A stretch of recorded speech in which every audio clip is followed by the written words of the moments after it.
참으로 연약하고 부족한 자가 오직 주의 은혜로 하나님 말씀을 전합니다.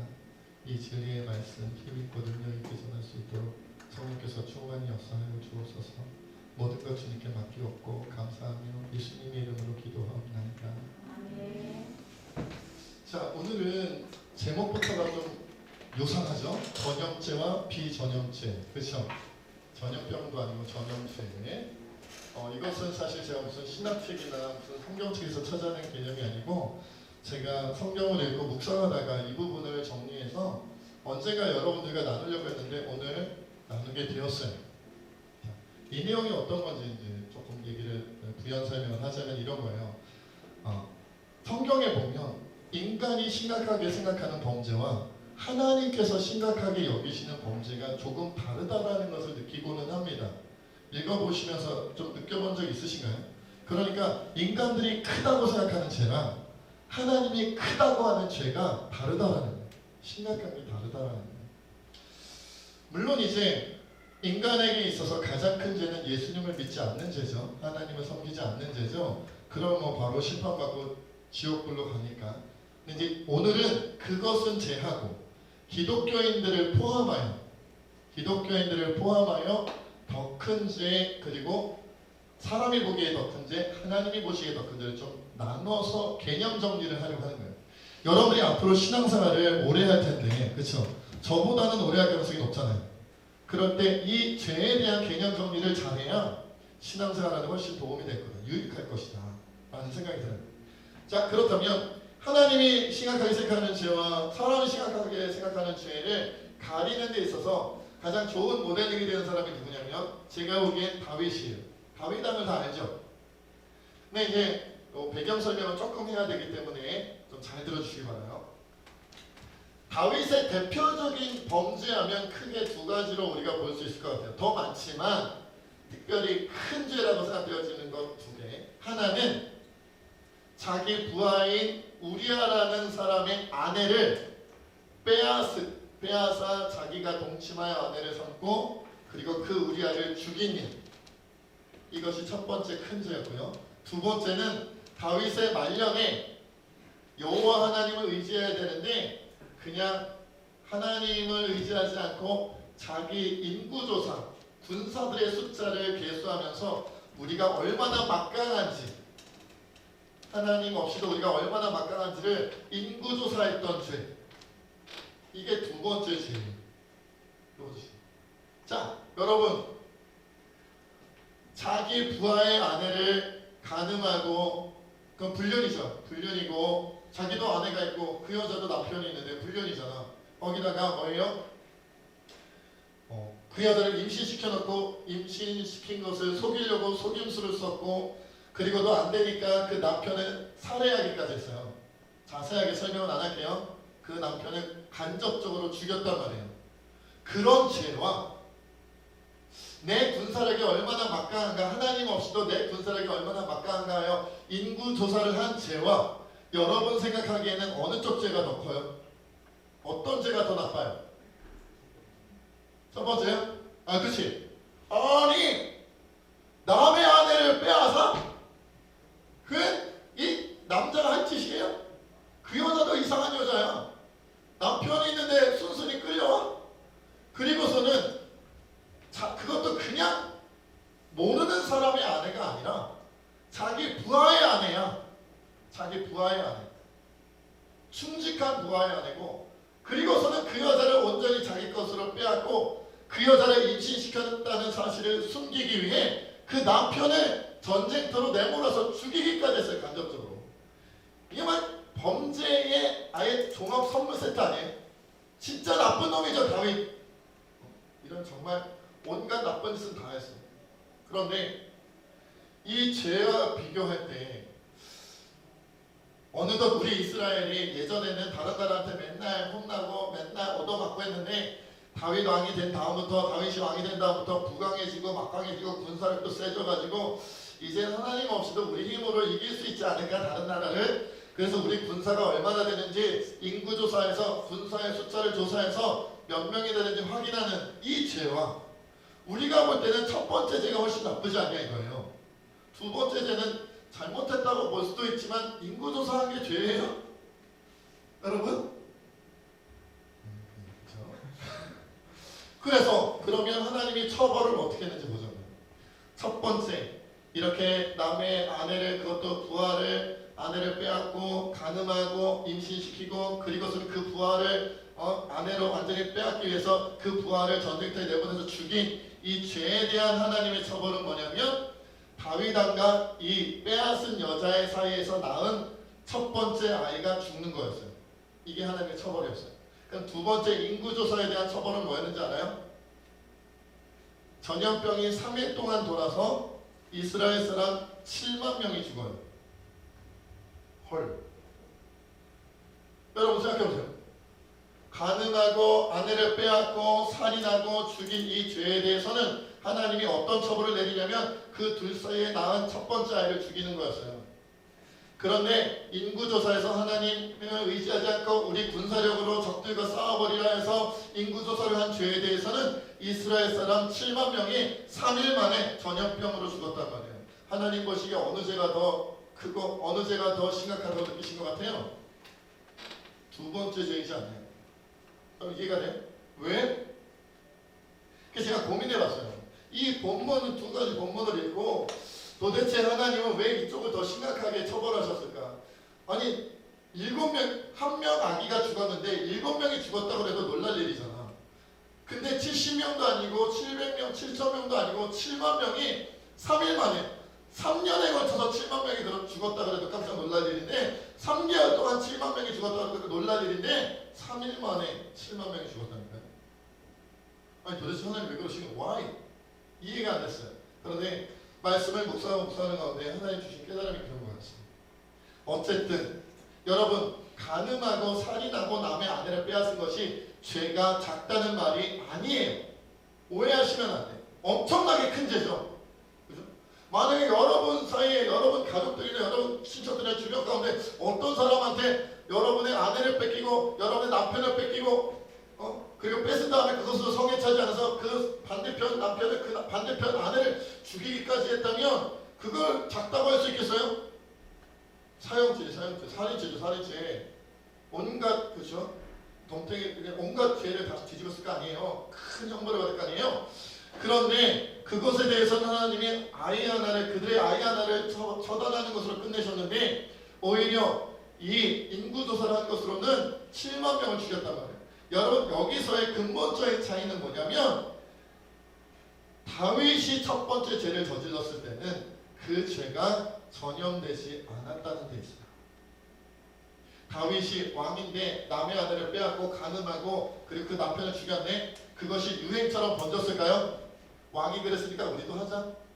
여러분 동네 사람들까지 모여갖고 서로 힘센 사람의 아내를 막 빼앗고 막 빼앗은 다음에 막 돌려달라고 막 때려 죽이고 막 그런 일이 이스라엘 가운데 막 유행처럼 번져가지고 너도 빼앗고 너도 빼앗고 나도 빼앗고 막 서로 막 때려 죽이고 막 이런 일이 번졌을까요? 유행병처럼 전염병처럼 번졌을까요? 그러지 않았겠죠. 다윗 왕이 그랬다더라. 그래서 하나님의 심판받아서 아기가 죽었대. 그리고 끝이야. 그런데 이 두 번째 인구조사는요. 여러분 우리가 자세히 그 내용을 음미해 보면 다윗 왕만 교만한 게 아니라 지금 누구도 교만한 게 아니라 이스라엘 사람들 자체가 다윗 왕으로부터 하여 그 백성들의 이르기까지 한때는 우리가 하나님이 도와주시지 않으면 연약하고 부족하고 언제나 얻어맞는 민족이고 국가였지만 이제는 다윗 왕의 위대한 왕이 세워짐으로 말미암아 다른 나라랑 싸워볼 만해. 이제는 우리가 충분히 이길 수 있어. 우리 군사력이 강해졌어라고 다윗 왕뿐만 아니라 그 정치 종교 지도자들로부터 시작해서 그들의 그런 악한 마음이 누구에게까지? 백성들에게까지 전해졌을 거라는 거예요. 다시 말해 하나님이 중요한 게 아니라 하나님을 의지하는 게 아니라 인간의 능력을 의지하여 살아갈 수 있다는 마음이 전염병처럼 돌았다는 거죠. 그것에 대한 대가가 7만 명이 죽는 거였어요. 전염병을 끊어. 여러분 또 한 가지 사건을 제가 얘기를 해드릴까요? 우리가 지난번에 가인과 아벨 이야기를 했었잖아요. 그렇죠? 그때 가인이 동생 아벨을 쳐 죽였죠. 쳐서 죽였대요. 그냥 독극물로 이렇게 곱게 죽이지도 않고 그것도 곱진 않겠지만 그래도 짧게 죽이면 좋잖아. 어떻게 죽을 때까지 때려서 죽여? 비참하지 않아요? 가인은 진짜 너무한 것 같아요. 무서운 일이에요. 그런데 여러분 사도행전에 보면 5장에 어떤 사건이 나오냐면 아나니아와 삽비라라는 부부 얘기가 나와요. 이 아나니아와 삽비라는 하나님의 벌을 받아서 죽임당하거든요. 둘 다. 근데 죽임당한 이유가 뭐냐면 하나님을 위하여 그리고 섬기는 교회를 위하여 자기 전 재산을 다 팔아서 하나님께 헌금을 드렸다라고 이야기하고는 사실은 재산의 절반을 숨겨뒀었어요. 그러니까 전 재산 헌금한다고 얘기해놓고 절반은 꼼쳐놓던 거야. 놓고 하지. 숨겨놨던 거야. 이게 했던 거야. 1시 때는 막말하면 안 되구나. 지금 촬영이니까. 네, 그랬던 거야. 그래서 이 아나니아와 삽비라는 그 거짓말 때문에 죽었어. 여러분 어느 죄가 더 커요? 동생 민지야, 동생 때려 죽인 죄가 더 큰 것 같아? 아니야. 전재산 바친다고 말해놓고 절반만 바친 게 더 큰 것 같아. 제가 때려 죽인 거지.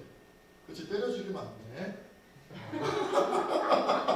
절대로 동생 때려 죽이면 안 돼요, 민지야. 한영아, 안 돼. 그렇단 말이에요. 그런데 생각해봐. 아니 인간이 보기에는 사람을 때려 죽인 거, 그것도 자기 친동생을 때려 죽인 거, 그게 훨씬 큰 죄고, 전재산 바치기로 했다가 절반 숨겨둔 거, 이거는 죄는 죄지만 때려 죽인 것보다는 덜 죄 아니야? 덜 강한 죄 아니야? 뭔 소리야 이게. 아무튼 덜 심각한 죄라고 느끼지 않냐는 거예요. 어느 쪽이 더 심각해 보여요? 사람 때려 죽인 것도 동생 때려 죽인 죄가 더 커 보이잖아, 우리 입장에서는. 그런데 동생 때려 죽인 가인은 하나님께서 죽이지 않고 어떤 형벌을 내리냐면 땅에서 너는 소산물을 얻지 못할 거고 평생 사람들에게 쫓겨다니면서 도망다니는 일을 처벌을 받아요. 죽지는 않아. 심지어 가인을 죽인다고 하면 벌을 7배나 줄 거라고 살아날 수 있는 표를 주시기까지 해. 그렇잖아요. 그런데 아나니아와 삽비라는 그 헌금 전재산 팔아서 절반 꼼을 쳐준 것 때문에 죽었어. 둘 다 죽었다니까. 직결처분으로 둘 다 죽었어요. 만약에 여러분 하나님의 입장을 우리가 본다면 어느 쪽을 더 심각하게 보신 거예요? 아나니아와 삽비라 쪽을 훨씬 큰 죄로 심각한 죄로 본 거잖아요. 도대체 왜 때려 죽인 것보다, 아니 전재산 바친다 그랬다가 절반만 바쳤으니까 속인 건 맞지만, 하나님은 속인 건 맞지만 그래도 헌금을 하기는 했잖아.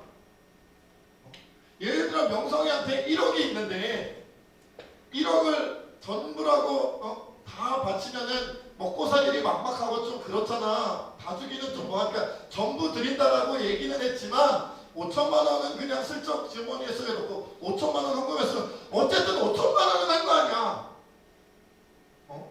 5천 원도 헌금하기 힘든데 5천만 원 했으면 얼마나 큰 돈을 한 거야. 전 재산의 절반이나 했는데. 그런데 하나님은 죽였다니까요. 왜 그 죄를 더 심각하게 생각했을까요?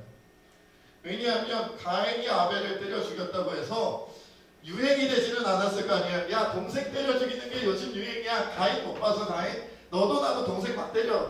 죽을 때까지. 야, 이런 동생들 맨날 도망다니까. 그랬겠냐고. 그 죄는 전혀 되지 않았을 거라는 거예요.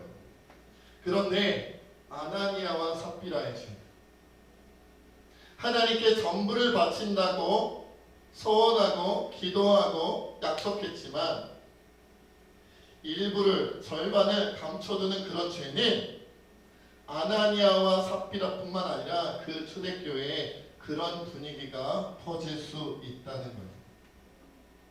오늘날도 한국 교회에 여러분 그런 경우들이 많이 있잖아요. 나는 하나님께 전부를 바쳤어. 나는 하나님께 내 인생을 바쳤어. 나는 하나님께 내 운명을 바쳤어. 난 모든 걸 하나님께 바쳤어 라고 하지만 사실은 하나님께 일부를 바친 것도 맞기는 맞지만 그것과 더불어 세상에도 내 마음을 두고 세상에도 내 인생을 걸고 세상 것에도 내 운명을 걸고 세상의 방법으로도 내가 살아가고자 하는 그런 두 마음이 우리 안에 있지 않았느냐는 거예요. 그건 전염이 돼요. 야, 이 목사님 봐. 전부를 하나님께 바친다라고 그렇게 늘 설교하지만 이 목사님 살아가는 거 보니까 항상 인생의 절반은 꼽을 쳐두더라. 아이, 몰라, 이미 꼽을 쳤어. 그러면 이제 청년부 회장님이 먼저, 목사님도 그러는데 그 정도는 괜찮은가 봐. 나도 전부를 바친다고 하나님께 얘기하고 절반은 꼽을 쳐둘래. 회장님이 배우는 거지. 전염돼 갖고. 회장님이 그러면 옆에서 같이 찬양하던 친구들이, 야, 회장도 그러는데 우리도 그래도 되는 거 아니야? 전염이 되는 거야.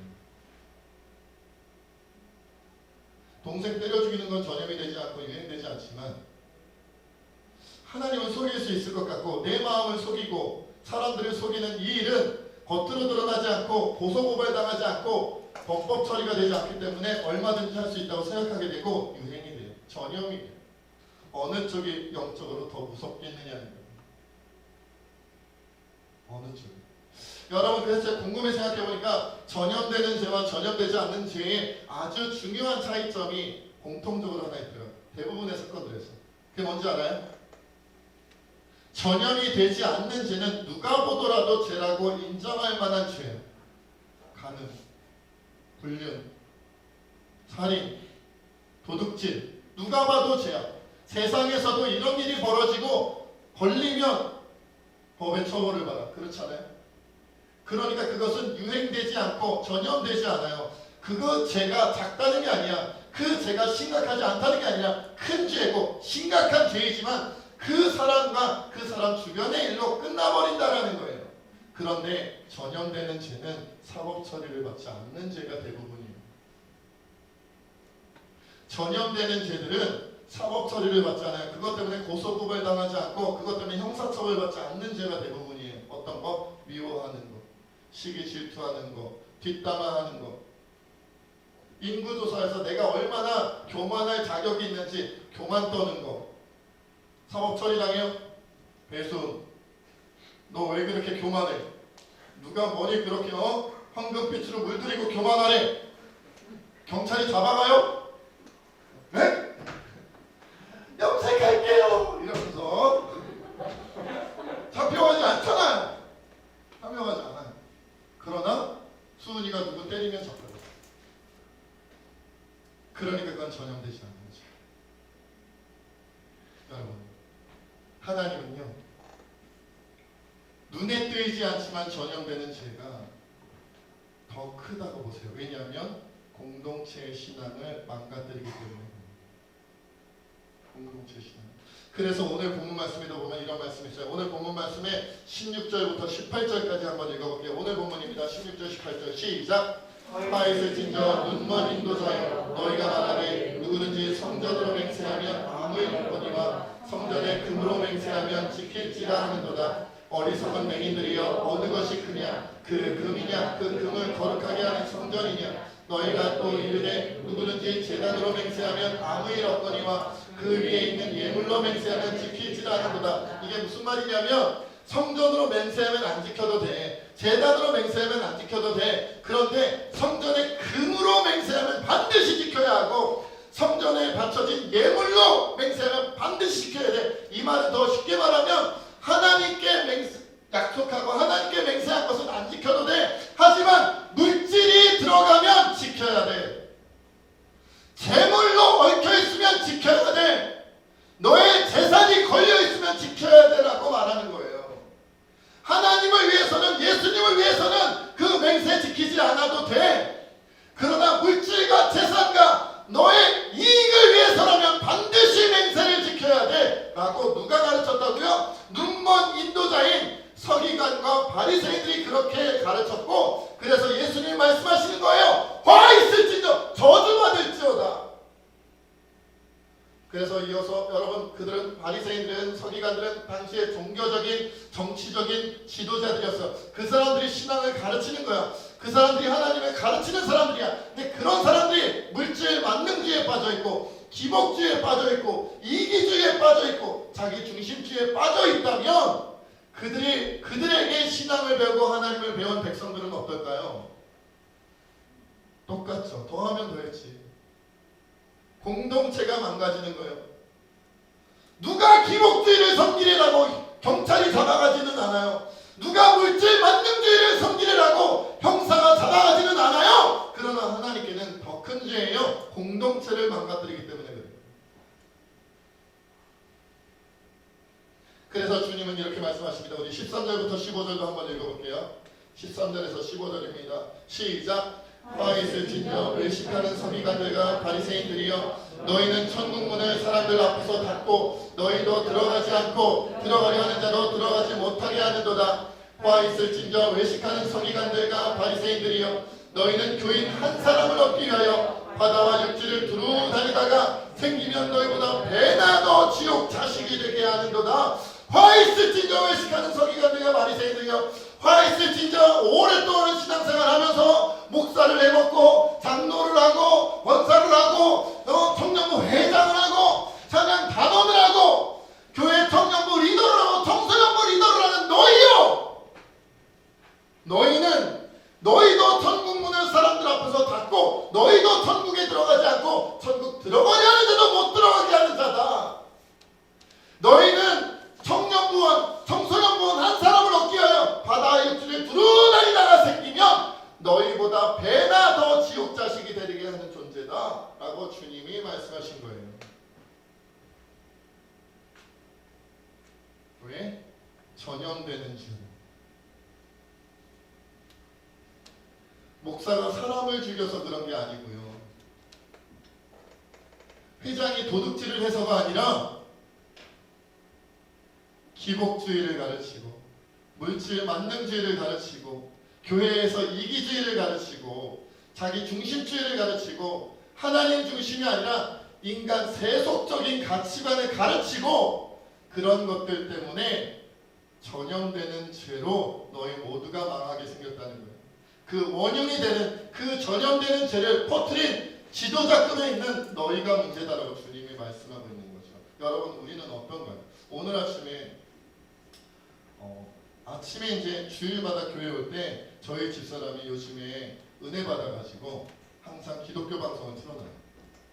기독교 방송을 틀어놓는데 CBS, CTS 이런 거 틀잖아요. C 채널 이런 거 기독교 방송 튼다는 거. 그래서 제가 샤워를 하고 깨끗하고 상큼한 마음으로 딱 나와갖고 이제 옷을 입어야지 해서 딱 화끈하게 막 이렇게 지나가는데 채널이 틀어져 있어요. 그랬더니 여러분 다 아실 것 같아서 얘기하시면 우리나라에서 가장 잘 나간다는 어떤 교회, 세습한 교회에 아들에게 세습한 교회 아버지 목사님이 설교하고 있더라고요. 어느 교회인지 모르시죠? 저기 있어요. M동의 M교회라고. 전혀 모르겠죠? 네, 이렇게까지 힌트를 희석시키면서 들으면 누군지 잘 모르겠죠. 그 교회 K 목사님 설교하고 있더라고. 그래서 제가 그랬어요. 저분이 설교하시네. 그러면서 막 그러고 있는데 집사람이 채널을 튼 거예요. 옆으로 다른 기독교 채널을 볼까? 따닥 틀었어. 그랬더니 이번에는 같은 교회가 아니고 다른 교회인데, 서로 다른 교회고 교단도 다른 교회인데 세습한 교회의 아들 목사님이 설교하고 있더라고. 이쪽은 세습한 아버지 목사님이 설교하고 있고 저쪽 기독교 채널은 세습한 아들 목사님이 설교하고 있는 거야. 그러면서 막 울것같이 설교하시는 거예요. 주님을 위하여 막 헌신하자는 식으로 막 그러고 있더라고요. 그래서 제가 혼자 속으로 생각했어요. 야, 기독교 채널은 세습한 교회들이 장악했구나. 세습한 아버지가 설교하다가 그 다음에 세습한 아들 목사가 설교하다가, 여러분 기독교 영상을 보면서 기독교 채널을 보면서 그런 영상들을 여러분들이나 아동부 친구들이 보면 어떤 생각하겠어요? 만약에 그 설교를 영상을 보다가 혹시라도 여러분들이 설교에 은혜 받으면 어떤 마음이 들까요?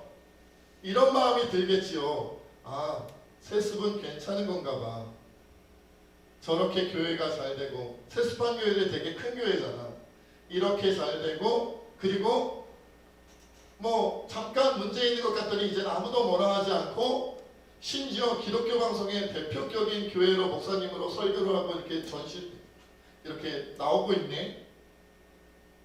아동부, 청소년부, 청년들이 그 영상을 본다면 세습은 괜찮은 것으로 생각하지 않겠어요? 근데 저는 그것보다 더 무서웠던 건 뭐냐면 수많은 신학생들이, 수많은 이 땅의 전도사님들이, 수많은 이 땅의 목사님들이 그 영상을 보고 소위 말씀의 은혜를 받을 텐데, 그러면 그분들도 똑같이 생각하지 않겠냐는 거예요. 세습은 괜찮은 건가 봐. 그래도 교회가 잘 되네. 그래도 교회가 크잖아. 그래도 교회가 하나님께서 계속 세워주고 계시잖아. 잘 되는 것 보니까 하나님이 인정하셨나 봐, 세습을. 이렇게 생각하게 된다는 거죠. 전염이 된다는 거예요. 전염이 된다는 거예요. 그 목사님들이 도적질을 한 건 아니에요. 그 목사님들이 살인을 한 건 아니에요. 그런 건 누가 봐도 따라가지 않아요. 이상한 사람 아니면. 그런데 그 목사님들이 세습을 해서 성공하면 우리도 세습해도 된다고 생각하고, 그 목사님들이 기복주의를 통해서 성공하면 우리도 기복주의를 해도 된다고 생각하고, 그분들이 물질 만능주의로 성공하면 우리도 물질 만능주의가 괜찮다고 생각하고, 그분들이 이기적인 스타일로 교회를 운영해서 성공하면 우리도 기독교회는 이기적이어도 된다고 전염되어 배우지 않겠냐는 거예요. 그런 교회 풍토 속에서 나만 거룩함을 지킨다는 게 쉬울까요? 쉽지 않아요.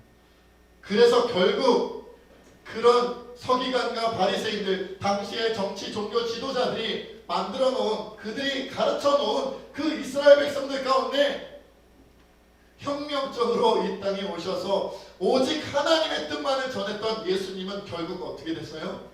십자가에 못 박혀 죽임을 당한 거예요. 우리는 이상한 습성이 있어요. 뭐냐면 비전염죄는 심각하게 생각해요. 맞아야 그거 심각하고 큰 죄 맞아요. 그런데 전염죄에 대하여는 별거 아니라고 생각하는 이상한 기질들이 있어요. 그렇게 배우지를 않았고 그렇게 느껴본 적이 별로 없는 거죠. 야, 뒷담화 정도는 해도 돼.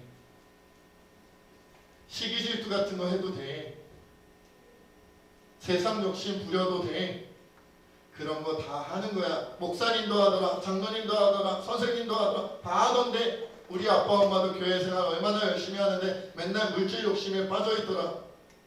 맨날 남들보다는 우리가 먼저 잘 돼야 된다고 얘기하더라. 그것이 전염돼 버렸단 말이에요. 우리의 신앙을 갉아먹어 버렸어요. 우리 공동체를 망가뜨려 버렸어요. 그래서 예수님이 오실 수밖에 없었는데 그 예수님마저 십자가로 내어 몰았어요. 무엇 때문에? 우리가 죄라고 생각하지 않거나 죄일지라도 크지 않다고 생각했던 그 전염되는 죄들 때문에. 여러분, 사실은 그게 정말 무서운 거예요. 사실은 그런 죄들이 훨씬 우리를 망가뜨리고 우리 교회를, 우리 청년부를, 우리 청소년부를 망가뜨리는 거예요. 오늘부터 우리가 그런 부분을 기도하며 분별했으면 좋겠어요. 우리 안에 흔히 짓는 죄 뭐가 있을까요? 전염되는 죄인데 그냥 죄라고 별로 여겨지지도 않는 것. 남에 대하여 함부로 판단하고 비판하는 것, 뒷담화하는 것, 미워하는 것, 시기 질투하는 것, 물질 욕심, 세상 욕심 갖는 것, 남과 비교하여 우월감에 빠지거나 교만해지거나 열등감에 빠지거나, 이거 다 전염됩니다. 다 전염.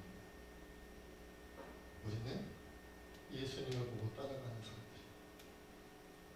저마다 조금씩 다를 수 있을 것 같아요. 나는 뒷담화를 못 참아. 난 이거 이겨야겠다. 나는 시기 질투를 못 참아. 난 이걸 이겨야겠다. 내가 시기 질투해서 주변 사람들까지 시기 질투하게 만들고, 내가 뒷담화해서 다른 사람들까지도 그 사람의 뒷담화하게 만들고, 내가 함부로 비판해서 다른 사람들도 그 사람에 대하여 비판하게 만들고, 그런 일들이 있었다면 여러분, 오늘 기도하고 끊어버리시기를 주의 이름으로 축원합니다. 오늘 이 시간에 그런 내용을 함께 믿을 수 있겠어요. 하나님, 혹시 내가 서기관과 바리새인처럼 천국으로 들어가는 자의 앞문을 가로막고 지옥 자식이 되게 하는 전염죄에 물들어 있는 사람, 전염죄를 전염시키는 사람은 아니었는지요. 회개하오니 내가 온전히 나의 악한 마음을 내려놓고